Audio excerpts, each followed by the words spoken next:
and just want to open really by saying how super thrilled we are to have everyone with us today. We've got some longtime supporters on the list. I see we have some of our great Teach United team, again, in multiple continents. We have a couple of our global alumni teachers here. So this will be fun. This will be great. So speaking of partners, we've got a couple of those folks here. Partnership really has been a core value of Teach United, really from the very beginning. So, we partner with other social impact organizations, kind of talk about it like spokes on the same wheel. We partner with local NGOs, government systems, donors, friends in the Teach United community, and a lot of different folks are represented here today. So feel free to chat away because that's been a big part of our success. Also really especially excited to see this community growing every time, because over the last few years, education really is getting less attention by media, by policymakers, by philanthropy. So we really appreciate this group being here and advocating for teachers and kids. You're basically ambassadors for the mission, right? Because this group knows that all other social issues hinge on education. So let's get into it. Zooming through the list really quickly, we've got a couple of folks here who have supported us for years. And then others that this might be your first time joining us and connecting with Teach United. So just really want to start by thanking everyone for being here today, being part of our mission, that high quality education for every student everywhere. So thanks again. And then I'm going to call out a couple of new board members. So that's kind of our first exciting update for this call. We are super honored to welcome 3 new members to our board of directors: Leonora Dowley, Sally Bloomberg, and Tony Moten. They have really deep expertise, but they also have a real shared passion for education, and they work in different parts of the world, some here in the US, some abroad, and really excited to have them join a really dedicated lineup that we already have on our board, and that's Chris Devling, Diego Adams, Scott Dooley, and Terry Nealon. So that's the first part of our really powerful team.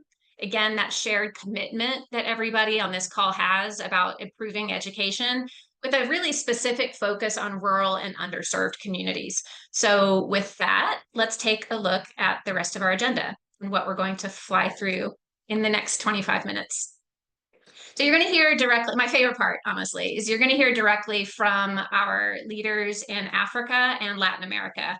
So they are really innovating those true partnerships with educators, community-based NGOs, and the governments and ministries of education. So you'll be able to see how your support as part of this Teach United community really is fueling change through alumni programs. You're going to hear about an ed tech innovation from our Latin America team, the TU bot. We're very excited about that.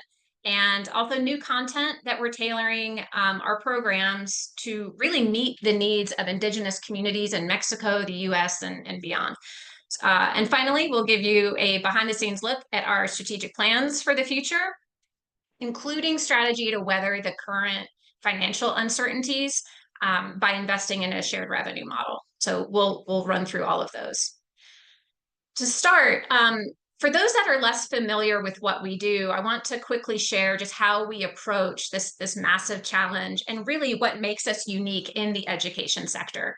So the first part is that global research. So we're tying the global and the local to the individual. So that global research, our model and really our entire organization is rooted in global research focused on teacher retention and student learning. So Teach United was built, and it's still run by educators who really understand the challenges teachers face. So Teach United programs are tailored to support national standards and help education leaders achieve their local goals. So what we want to do is really ensure that teachers walk away with practical strategies they can use tomorrow. So really turning that theory into action. The second part is that local context. And we really believe, but also that the research states, but we really believe that teachers don't need more one-off workshops. What they really need is ongoing support to translate their learning into everyday action. And so while the Teach United curriculum and our programs and courses are all rooted in global research, We also ensure that each program is going to be co-designed for local context and specific goals of the community. And that's where our local expert coaches come in. So again, these are current and former teachers. That's our coaching team. And they provide that ongoing personalized support, again, to transfer theory into action. So that means that we're going from kind of this large knowledge base into a real human-centered approach. And really what we want is we want every teacher to really feel seen, supported, and empowered to grow. And then finally, last but really most important is that focus on outcomes. So this is where we're going to measure the impact that matters. And we have a really robust monitoring and evaluation team. And every program we deliver is really built on the evidence and driven by real-time data to ensure that there's lasting, measurable change. So again, not the one-off workshops, but we're really talking about transformational change in the education system. And the numbers that really matter, the educators who participate in our programs, they are, they're increasing foundational learning skills. We see growth in math and literacy. We see more kids graduating and being promoted. And a really critical piece is increasing teacher retention so that really great teachers stay in the profession. So that's what's best for kids, and that's our model. And then as we get started, so the next slide, no matter the system, the need is the same. So this is where I'm going to call out the elephant in the room.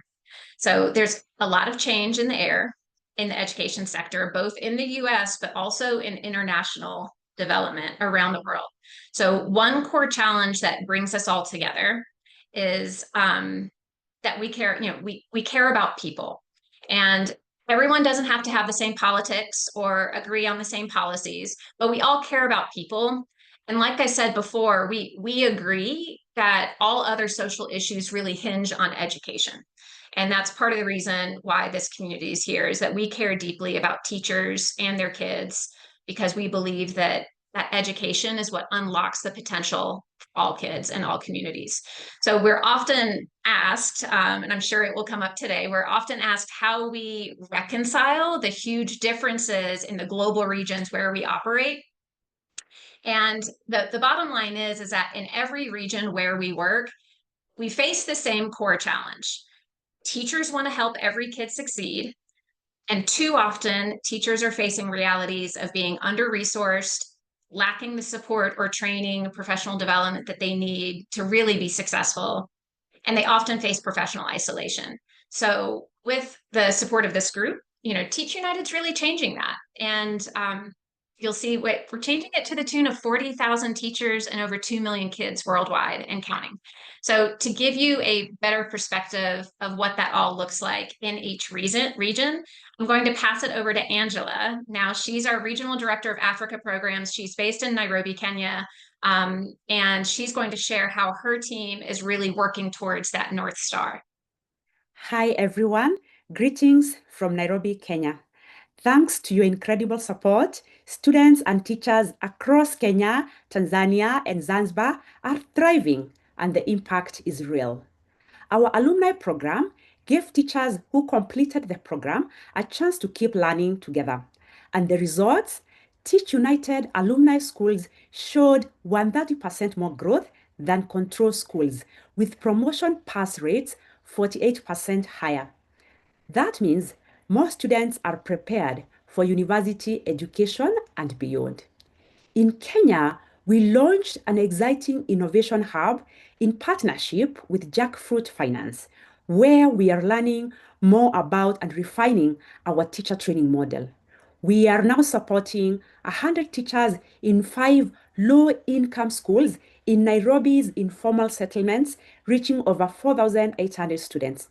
And 70% of those students are now meeting global learning standards.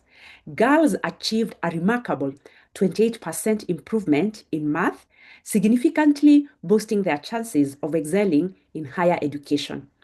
We will now hear from Teacher Winnie of Bahati Primary School in Nairobi's informal settlements about how this program has transformed her teaching and learning and improved her students' engagement. The engagement now is not just only understanding, but it keeps on going.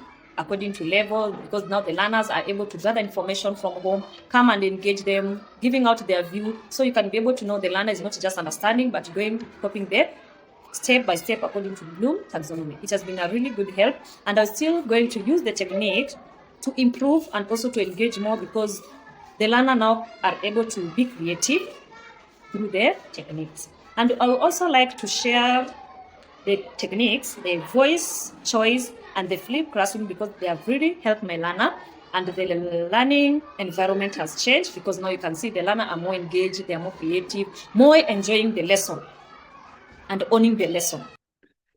It is so great to hear about how Teacher Winnie has taken the skills acquired from the training and used them to improve her students' learning experiences. Our work doesn't stop here. In Zanzibar, where we partnered with the government to train more than 200 teachers, we are celebrating a 93.7% pass rate in national examinations, a 2% increase in just 1 year. Fewer students are failing, and maths and English scores are increasing. Our partnership model gives community-based NGO staff the skills and the resources to train teachers in their local communities, sustainably boosting students' outcomes for years to come. In Uganda, we partnered with Action in Africa to train 4 education staff who will impact over 20 teachers and 300 students. In Zimbabwe, we launched our first program with Lesedi schools supporting more than 500 students. And in Malawi, our partnership with Ulalo aims to train 200 teachers and reach over 20,000 learners. Through all this, we are equipping teachers with the skills they need to help students succeed, not just in school, but in life. We will now share a fantastic video the innovative Latin American team has put together to share their updates with you. I hope you enjoy. Thank you.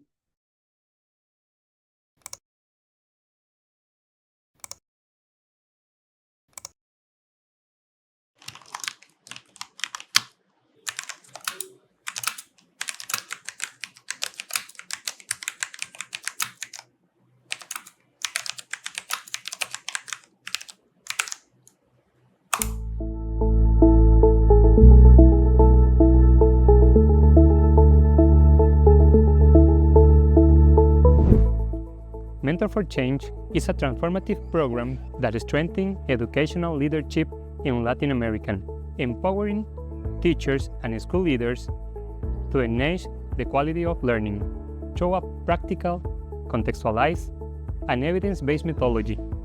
The programs promote the professional reflection, growth mindset, personalized learning, and strategy use data.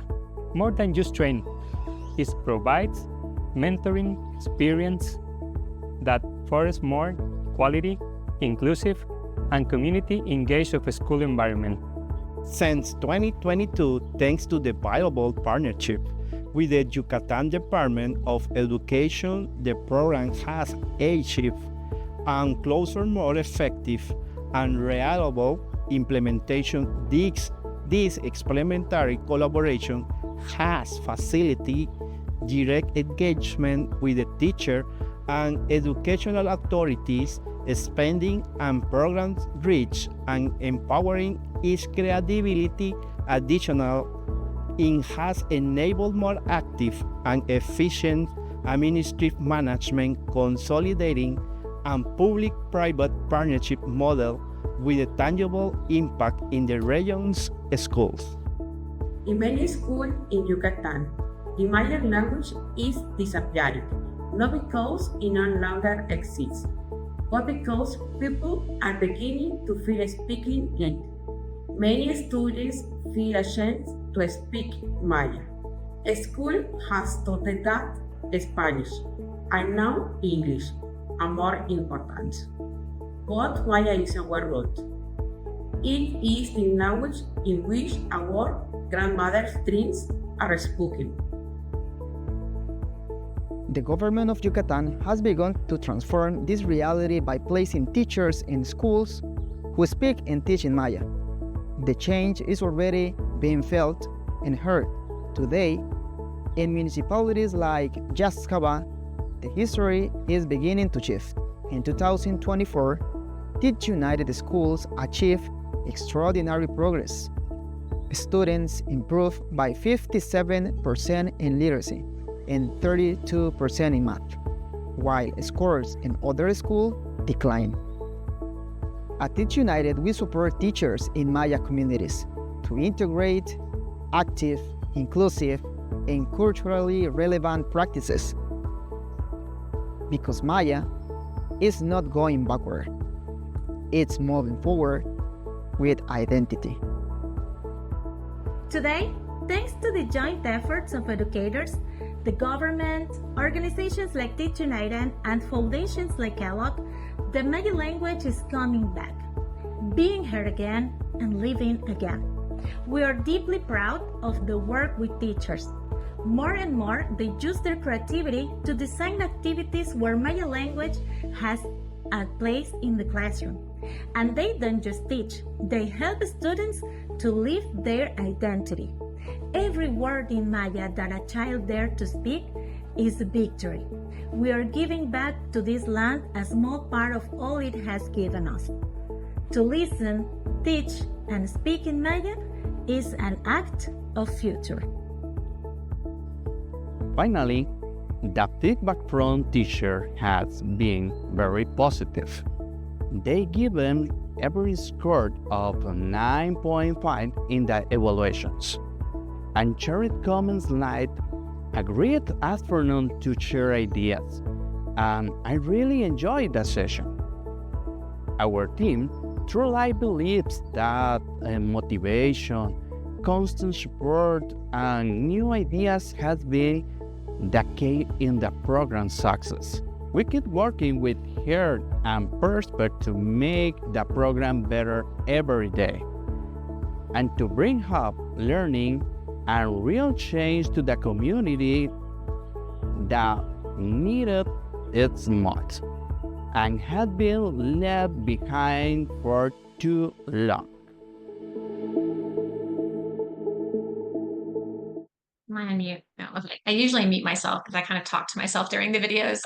You're really great, and I see both Angela and Jones are on the call. So make sure you chat them and tell them how great their teams did with that, because I really want to thank them, especially for that really great glimpse into what's possible when really great people and technology come together. So those of you that have known me for a long time know that I've been saying for years that technology is a really powerful tool for scale, but it's not a replacement for humans. It's certainly not a replacement for teachers. Rather, technology really amplifies the work that humans are doing, and as you can see, our humans are doing great work. And another notable highlight that I want to call out really quickly with regards to our US program is that we're really excited to be building upon that experience with the Maya communities in Mexico and the Secretary of Education in Yucatan, providing those educational outcomes in rural Maya communities is actually allowing us to expand on that work with Indigenous communities in the Southwest United States. Because to me, that's one of the most exciting parts about being part of a global organization is when you see learnings from one region really create opportunities for learning in another region. That global network of TeachUNITED schools, they're essentially sharing what we call like a borderless solution. And that's one of the great reasons, that's one of the biggest reasons why I love being in this category of field catalyst. So thank you very much to our regional teams for that. So I want to zoom out now and share some of our strategic plan for the next couple of years. So we're really proud of that global work, but I also want to highlight the benefits of operating a US division. So it really matters because our US programming is not just mission aligned. Remember, if we know our program works, we're kind of morally obligated to get it in front of everybody. So it's mission aligned.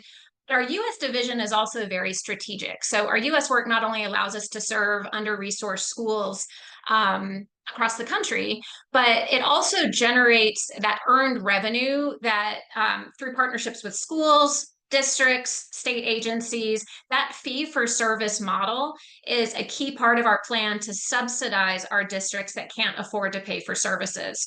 And that's especially true in rural and underserved regions, both in the US and abroad. So that's where philanthropy is still essential. But that dual revenue model is really more critical now than ever. So the US education space and the international development sector are changing really quickly. And so that dual income of both earned revenue and philanthropy, that allows us to serve small, rural, under-resourced communities in the US that are often left behind. And we're also able to build stronger, more sustainable revenue engine to fuel our global work. So that's a little bit about kind of our income strategy there. Then today, that funding model is really about resiliency. So one that allows us to grow impact without increasing dependency on any one funding stream or investor. And we've seen how important that is, especially over the last few months. So for the donors in the room, your philanthropy continues to play a really critical role, because if we only serve districts that can afford to pay for our services, we're not really on mission. So that investment really allows us to fuel innovation, helps us deepen our impact, and we're reaching more communities that would otherwise be left behind. So that's the kind of work that breaks generational cycles and changes lives. So the next slide is actually one of my favorites because that shows just how wide the TeachUNITED reach is, and also where our local leadership teams are. So you've seen the heart of our work. Angela showed you classrooms in Kenya. Jones and his team showed you indigenous communities in Mexico, and in every region, that story is really similar, that when you give teachers the right support, students thrive. And that's the through line to everything we do and every region in which we work. So really wanted to, again, thank the hard work of our incredible local teams, and also the teachers and educators that we partner with. We have reached just over 2 million students. So that's 2 million young people who are more likely to succeed in school.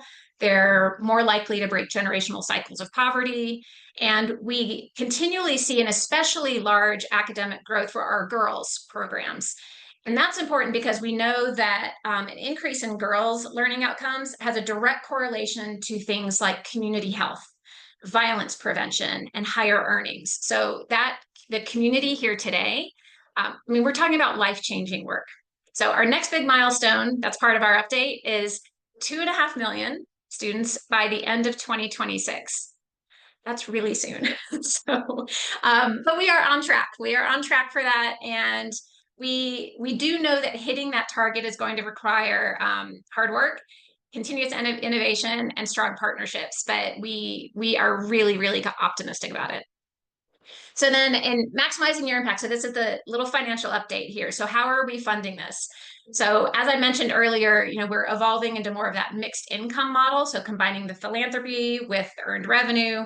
So in the US, we're growing that fee for service by partnering with state education departments and districts, and reducing the reliance on uncertain federal funding. We've received federal funding in the past. We're not sure where that's going in the future. So that's part of the reason for kind of doubling down on this strategy.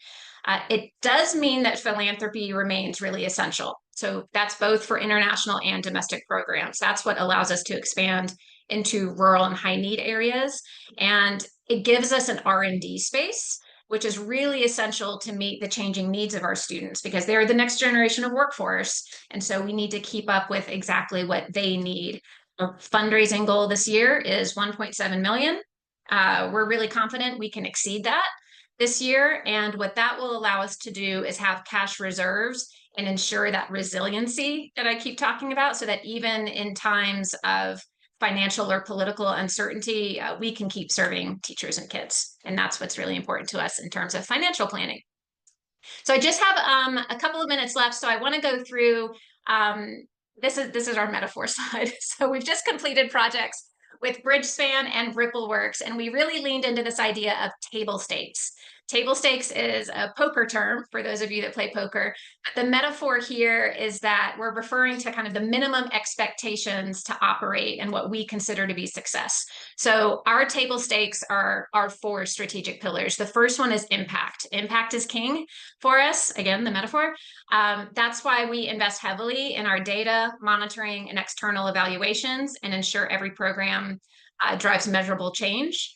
Our second key pillar is thoughtful scale and growth, because like I've said before, once we know a program works, which is the impact, once we know a program works, then we really have that obligation to get it out to as many teachers as possible. And that's where this thoughtful scale and growth kind of comes into play. Then right now, what we're looking at in terms of scale is we are looking at growth in all 3 regions. So in Africa, we're looking at substantial growth with new programs. In Latin America, we're looking at moderate growth for new programs and sustaining successful programs. And in US, we're looking at investments and targeted growth. So all 3 regions are expected to grow with slightly different focus areas in 2025, 26, 27. Number 3 is our financial sustainability. We've talked a lot about that, balancing growth with discipline, pursuing innovation funding models, but also sustainability so that we can really focus on our mission long term. And finally, our ACE, we consider to be our people and leadership. So we're investing more in our regional teams, our board engagement, and that leadership development so that decision-making is closer to the communities we serve. That actually brings us perfectly, Joanna, to time. We did a great job on there. So it looks like we're at time. So I want to just leave you with a few next steps. So our team really appreciates your interest and support. We covered a lot in 30 minutes. Please follow us on LinkedIn. We have 2 channels now, one for our US work, one for our global work. So follow and help spread that word. If you want to schedule a one-on-one time with me or anyone on our team, you can reach out to info@teachunited.org. And more than anything, I just really want to thank everyone on this call and everyone who registered to receive a recording of this call. Really just want to thank you for standing with us. Some of you on the call, I see you're funding pilots. Some of you are sharing your networks. And I mean, everybody here is at least cheering us on, and that means a lot. So thank you for believing in teachers. We know what's possible when they're supported, and appreciate all of you and hope you have a great rest of your week. Thanks, everyone.